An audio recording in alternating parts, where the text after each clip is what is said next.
네, 여러분 안녕하세요. 청년 장병의 내일이 있는 삶을 위하여 이번 시간에는 합격하는 자기소개서와 면접 방법, 그 팁에 대해서 같이 이야기 나눠보는 시간 갖도록 하겠습니다. 자, 그러면 우리가 보통 취업 준비를 할 때 굉장히 중요한 부분 중에 하나죠. 자기소개서, 면접, 그 방법으로 우선 첫 번째 자기소개서에 대해서 먼저 알아볼 텐데요. 줄여서 자소서라고도 하죠. 그렇다면 자기소개서 과연 그 뜻은 무엇일까요? 자기소개서, 자기를 소개하는 글이죠. 자기의 이름이나 경력, 직업 등을 상대방에게 알리기 위한 자신의 소개서입니다. 그렇다면 나를 소개하는 이 글이 왜 그렇게 힘들고 나를 버겁게만 하는 걸까요?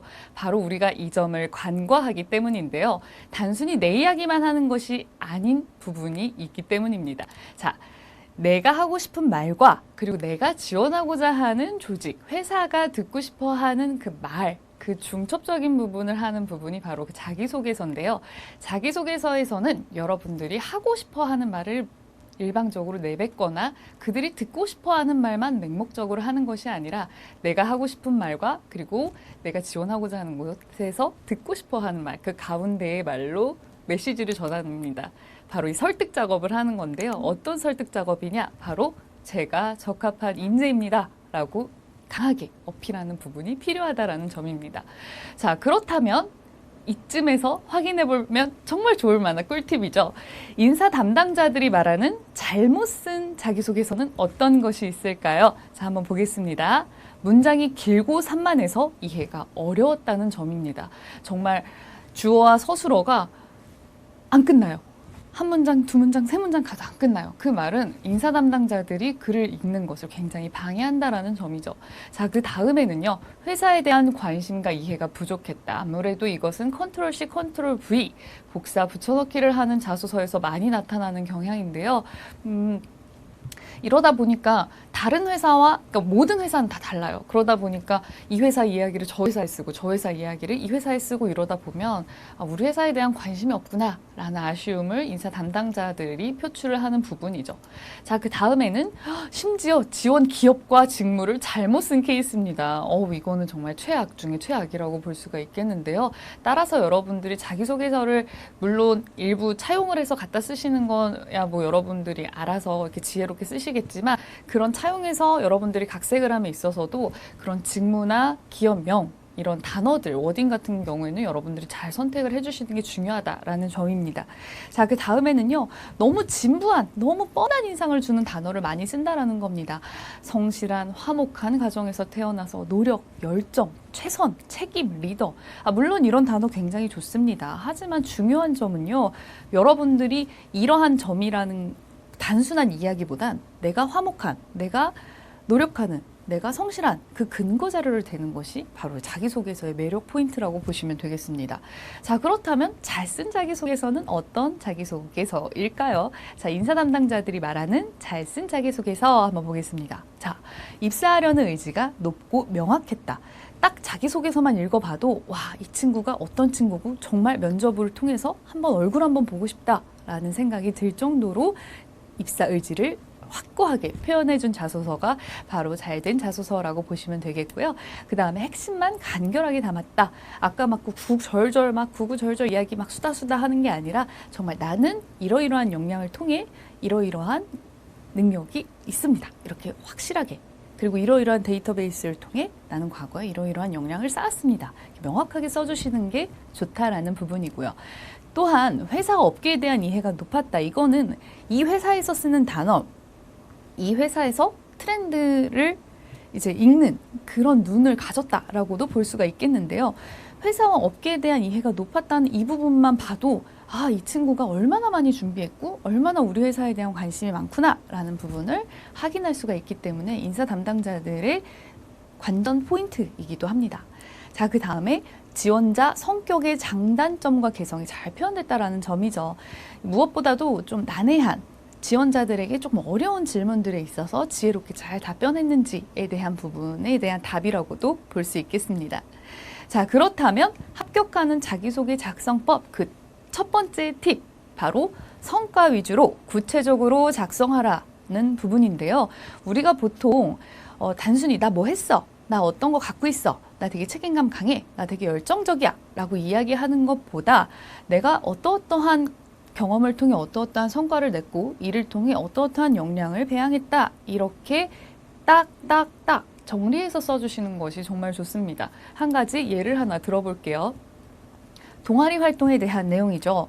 나는 16대 회장을 역임했고 회원관리했고 동아리 연합회 지원했고 뭐 MT나 소년원 봉사활동을 했어. 이렇게 간결하게 쓰기보다는 조금 더 구체적으로 여러분들의 성과 위주로 작성하시는 것이 좋다라는 부분이죠. 자, 고쳐봅니다. 자, 초기 회원 수 5명의 정말 부진했던 동아리를 이벤트를 통해서 25명으로 증가를 했다. 또한 소년원 농구단과 월 정기전을 개최해서 봉사활동을 했는데 이를 정례화시켰다. 대학 홍보물과 홈페이지에도 이러한 이벤트가 소개되어서 굉장히 많은 파급 효과를 줬다. 영향력을 행사했다. 이런 식으로 하면 되겠죠. 다른 예를 한 번 더 보도록 할게요. 자, 소모임 활동이죠. 학회비 관리 및 나는 뭐 학술제 지원했고 단순히 이렇게만 쓰는 것이 아니라 나는 뭐 중고서적 등 벼룩시장 수익 사업을 통해서 학기당 50만 원의 이익을 냈으며 또한 회계자료 및 업무의 전산화, 이러한 회계 투명성 제고 성과를 이뤘다. 이렇게 해서 성과 위주로 여러분들이 써주시는 게 좋다라는 부분입니다. 자, 그 다음에 이제 세 번째죠. 기타 활동인데요. 단순히 각종 전화 설문 사무소, 나 이거 했어. 나 그냥 전화 설문했어. 사무보조했어. 이렇게만 쓰시는 게 아니라 2주간의 설문조사원 연수 과정을 이수했으며 정부 시책 설문조사 3회 수행을 통해 어떠한 일부의 2회의 기사화됐다. 이런 식으로 쓰면 이게 홍보도 됐고 난 이런 홍보 아이템을 기획을 했고 정말 엄청난 성과거든요. 이를 단순히 각종 전화 설문 및 사무 보조로 정리하기에는 여러분들의 이력이 아깝지 않으신가요? 그죠? 자, 두 번째 팁입니다. 역량 중심의 경험 사례로 스토리텔링 하라. 단순히 나 이거 했어요. 나 정말 성실해요. 나 되게 책임감 강해요. 이렇게 좋은 얘기만 막 열거하기보단 그 기업, 그 회사, 내가 가고자 하는 그곳에서 원하는 인재상들이 있을 거예요. 그거에 맞게 차근차근 스토리텔링을 하는 것이 굉장히 중요하다는 부분입니다. 자, 중요 포인트는요. 그 조직, 그 직무에서 요구하는 역량 기반으로 우리의 모든 경험과 역량, 스토리텔링 능력들이 받쳐줘야 된다는 부분이고 그런 역량 기반으로 자기소개서가 작성이 돼야 한다는 말입니다. 자, 세 번째는요. 구조적인 부분이죠. 읽고 싶은 글의 구조를 만들어랍니다. 여러분들 인사 담당자분들이 여러분들의 자기소개서만 보는 것이 아닙니다. 굉장히 많은 자기소개서 정말 많이 봅니다.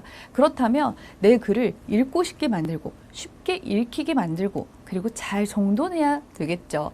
그래서 그 팁을 알려드리는 건데요. 우선 첫 번째, 소제목을 만들라는 부분입니다. 자, 자신만의 스토리를 요약해서 압축된 표현을 그 소제목으로 표현해 보자는 건데요. 한번 보겠습니다. 공모전 2등의 쾌거, 나눔을 통해 사회공헌을 실천하다. 아마 이 공모전 2등, 이 기업은 도전정신, 이런 부분, 창의력, 이런 부분을 아마 중요시하는 곳이 아닐까 싶고요. 나눔을 통해 사회공헌을 실천하다. 여기는 나눔, 그런 협업, 이런 쪽이 가능성이 크겠죠. 자, 그리고 두 번째죠. 키워드를 사용하라는 겁니다. 지원 기업과 관련된 용어를 사용하라는 건데요. 기업과 직무에 대한 지식이 기반이 되어야 될 것입니다. 무엇보다도 단순히 우리가 평소에 쓰는 단어들만 쓰는 것이 아니라 그 기업에서 중요시하는 흐름이 있을 겁니다. 그 부분은 여러분들이 반드시 공부를 해야 되고 또 무엇보다도 사전 정보 탐색이 필요한 부분이라고 할 수가 있겠죠. 자, 그렇다면 또 읽고 싶은 글의 구조, 마지막 단계라고 할 수가 있는데요. 결론을 먼저 쓰라는 부분입니다.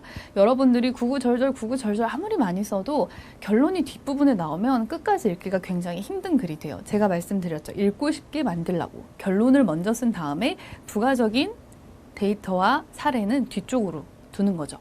그러니까 이거는 소설이 아니에요. 먼 옛날 이야기를 하는 것이 아닙니다.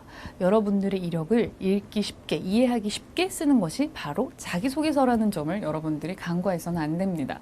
자, 그래서 지원자의 적극성을 표현하는 것으로 면접관의 관심을 끌 수 있도록 하는 것이 바로 키포인트인데요. 한번 보겠습니다. 교내 무슨 대회에서 무엇을 맡아서 무엇을 달성했다 라든지 고객과 만나는 어디에서 일하며 뭐뭐를 증대한 역할을 하겠다, 이렇게 해서 빡 결론을 이야기한 다음에 내가 어떠한 데이터를 갖고 있고 어떠한 경험을 했는지, 어떠한 역량을 갖고 있는지를 설명을 하시면 되겠죠. 자, 그러면 정리를 해볼게요. 첫 번째, 성과 위주로 구체적으로 작성하라. 그리고 두 번째, 역량 중심의 경험 사례로 스토리텔링 하라는 거죠. 정리정돈 필요하다는 거. 그 다음에 세 번째 팁, 읽고 싶은 글의 구조를 만들라는 겁니다. 그래서 소제목 만들기, 키워드 사용하기, 결론을 먼저 써줄 것에 대한 이야기를 했습니다. 자, 그러면 전체적으로 자기소개서, 성공적인 자기소개서 한마디로 하면요, 바로 이겁니다. 자기소개서만 보더라도 어떤 직무에 어떤 회사에 지원한 사람인지 알 수 있도록 하시면 되겠습니다. 그러면 이 자기소개서가 여러분들의 역사이자 합격의 성공 가도를 달리게 해주지 않을까 싶어요. 자, 그렇다면 저희 두 번째 이야기 나눠볼 내용은요, 바로 면접입니다. 서류 전형 이후의 단계라고도 볼 수가 있겠는데요. 면접. 아마 자기소개서만큼 부담스러워하고 좀 힘들게 여러분들을 옥죄는 부분일 수도 있겠습니다. 자, 그렇다면 자기소개서를 우리가 정의 내렸듯이 면접도 정의를 한번 내려보면 좋을 것 같은데요. 자, 면접. 서로 대면하여 만나보다 라는 뜻이죠. 자, 그래서 서로 대면하여 만나보다? 면접? 바로 그거예요. 우리가 같이 일할 사람이에요. 그렇기 때문에 단순히 서류만 보고 여러분들을 판단하기보다 서류를 통해서 우리 회사, 우리 조직의 인재 같은데 한번 볼까? 아주 쉽죠. 자, 그렇다면 면접, 바로 이러한 질문들을 검증하는 단계라고 보시면 됩니다. 성과를 낼 수 있는 인재인가? 조직의 가치와 문화에 적합한가? 커뮤니케이션 능력이 있는가? 협업 등의 인성을 갖추고 있는가? 자, 그렇다면 면접, 이거죠. 이 물음에 대한 답을 여러분들이 확실하게 주면 되는 겁니다. 성과를 낼 수 있는 인재입니다. 조직의 가치와 문화에 적합합니다. 커뮤니케이션 능력이 있습니다. 협업 등의 인성을 갖추고 있습니다. 그들의 물음표를 느낌표로 바꾸는 것이 바로 면접이라고 할 수 있겠는데요. 성공적인 면접 방법에는 우리 메러비언의 법칙 아마 많이 보셨을 거예요. 시각적인 요소가 55%, 청각적인 요소가 38%입니다. 말의 내용도 물론 7%죠. 여기선 비중을 차지한다는 말씀을 드리면서 이 시각적인 요소와 청각적인 요소가 바로 태도를 의미한다는 것을 우리가 확인할 수가 있겠습니다. 자, 말의 내용도 중요하지만 자세나 태도 또한 중요하기 때문에 말의 내용은 여러분들이 준비한 만큼 단기간에 어떻게 보면 더 빨리 효율적으로 끌어올릴 수 있는 분야이기도 합니다. 하지만 시각, 청각적인 요소는 여러분들이 평소에 좋은 관계, 좋은 습관을 함양하지 않으면 굉장히 면접 때 힘든 부분이기 때문에 이런 부분 여러분들이 고려하셔서 평소에도 좋은 태도, 좋은 습관을 함양하시는 것을 추천해 드립니다. 자, 정리 한번 해볼게요. 성공적인 면접 방법은 아마 여러분들이 저보다 더 잘 알고 계실 겁니다. 자, 보시면은요, 우선 표정은 밝고 자신 있게, 그쵸? 태도는 공손하게, 그리고 자세는 열정적인 자세를 여러분들이 표출해 주시면 됩니다. 그리고 목소리는 자신 있게, 발음은 정확하게. 그래서 나는 이 회사에 적합한 인재입니다. 일 잘할 수 있습니다. 라는 부분을 여러분들이 말씀을 하시면 되겠죠. 그래서 표정, 태도, 자세는 시각적인 요소고요. 그 다음에 목소리와 발음은 청각적인 요소입니다. 자, 그렇다면 우리 7%를 차지하는 그 말의 내용적인 부분으로 한번 정리를 해보도록 할게요. 자, 내용은요, 아마 여러분들이 뭔가 면접관들이 질문을 하면 어떡하지? 막 이렇게 당황을 하기가 쉬워요. 그런데 막 무조건 당황만 하기보다는 공식에 대입해서 우리의 이야기를 그들이 잘 듣게 이야기하는 방법에 대해서 제가 살짝 말씀을 드릴 텐데요. 자기소개서도 그렇고 면접도 그렇고 이렇게 여러분들이 디테일하게 알고자 하시는 부분들, 피드백을 받고자 하시는 부분들은 여러분들의 상담관님께 적극적으로 이제 문의 주시면 아마 잘 도와주실 겁니다. 자, 그렇다면 계속해서 말의 내용적인 부분 이야기 나눠볼 텐데요. 우선 말의 내용. 어떻게 말해야 하는가 부분입니다. 우리가 말의 내용에 대해서 이야기를 할 때 제가 두 가지 방법을 이제 말씀을 드릴 텐데요. 우선 첫 번째, PREP. 이 공식입니다. 자, 정리를 하면요, 뭐냐면요. 요점을 말하고 이유를 말한 다음에 예시를 들고 요점 정리를 하는 부분이에요. 이 부분은 제가 살짝 예를 들어드리면 당신 이거 해봤나요? 라고 이렇게 물어봤어요. 그랬을 때 네, 저는 해봤습니다. 요점을 말했죠. 그 다음에 왜냐하면 뭐뭐 해서 이렇게 하게 됐는데요. 예를 몇 년 전에 이러이러한 사례를 통해서 이러이러한 역량을 저희가 발휘를 했습니다. 그래서 저는 이를 통해서 이러이러한 걸 배웠습니다. 이렇게 해서 요점 정리가 되는 거죠. 자, 그렇다면 PREP 이거는요. 다양한 발표에서도 굉장히 많이 쓰는 부분이라고 할 수가 있습니다. 반면에 상황적인 질문을 하기도 합니다. STAR, 스타र 권법이라고도 하는데요. 상황을 이야기하고 맡은 일을 얘기하고 그 다음에 나는 어떠한 행동을 취했다라는 부분을 이야기하면서 나는 어떠한 성과를 도출했다. 이렇게 해서 정리를 할 수가 있겠죠. 그러니까 예를 들어서 나는 이렇게 상황적인 거를 물을 때 아마 이 STAR 이런 부분으로 대답을 하실 때 여러분들이 굉장히 도움이 많이 되실 것 같아요. 보시면 난 어떠한 상황에서 어떠한 일을 했는데 이러한 행동을 통해서 어떠한 성과를 도출했다. 이렇게 해서 싹 정리를 할 수가 있겠죠. 그래서 여러분들 말을 하실 때 요점을 말하고 그러니까 결론을 말하는 거죠. 결론을 말하고 이유를 말하고 그다음에 예시를 말하고 요점 정리를 하는 그런 방법과 상황을 말하고 맡은 일을 말하고 행동을 이야기한 후에 성과를 이야기하는 이 PREP, STAR 이 공식을 잘 활용하시면 여러분들이 하고자 하는 말을 어느 정도 정리는 하실 수 있으실 겁니다. 자, 그렇다면 성공적인 면접 방법 한마디로 하면 바로 이겁니다. 면접은 함께 일할 인재를 뽑기 위한 소통의 시간이다. 그러니까 여러분들이 너무나도 과도하게 긴장을 하셔서 여러분들의 역량 발휘를 제대로 못하는 순간이 오시면 안 되겠죠. 너무나도 억울할 것 같아요. 그죠? 저희는 항상 여러분들을 응원합니다. 여러분들의 진로와 취업에 성공 가도가 있길 바라는 마음으로 이번 수업 시간은 마치도록 하겠습니다. 자세한 사항은 여러분들의 상담관님들 잘 활용하셔서 문의 주시면 감사하겠습니다. 감사합니다.